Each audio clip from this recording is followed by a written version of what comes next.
Chapter 1. What is Bitcoin? Bitcoin has been a hot topic this year and will likely remain a hot topic into the future due to reasons that will become clear throughout this video. What's interesting is when you Google search what is Bitcoin, you get answers like, Bitcoin is a cryptocurrency.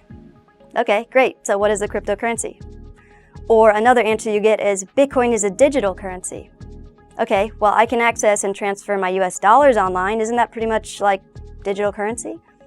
Or this answer is my favorite. Bitcoin is the first decentralized, open-source, peer-to-peer network that is powered by its users with no central authority or middleman using blockchain technology. Awesome. That tells most people absolutely nothing. Bitcoin may seem like a difficult concept to wrap your head around, yet it's actually way simpler than most people think when we describe it using analogies. So first, let's think about how easy it is to shake another person's hand, give them a high five, or interact with them physically.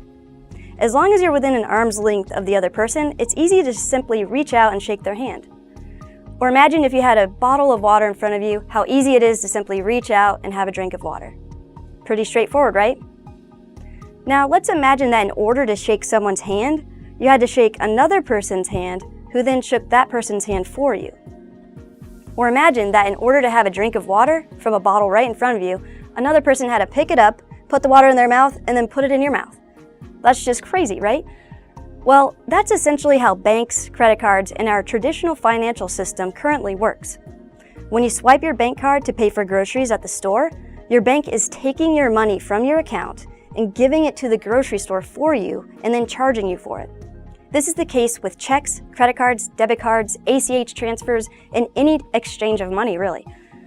It's so ingrained in our society and the way that we think about money that it seems completely normal and okay for the most part. The reality is the only person who has anything to gain in this arrangement is not even a person really, it's the banks.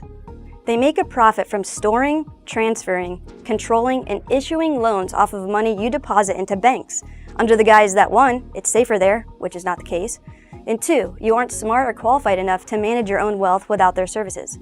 So this case of someone basically profiting from shaking a person's hand for you that you could just as easily shake directly yourself is how our modern financial system works. So what about Bitcoin? Well, Bitcoin is just like shaking someone's hand directly or taking a drink of water from a bottle directly, except with value exchange. And the best part is you don't even have to be an arm's length away to do it.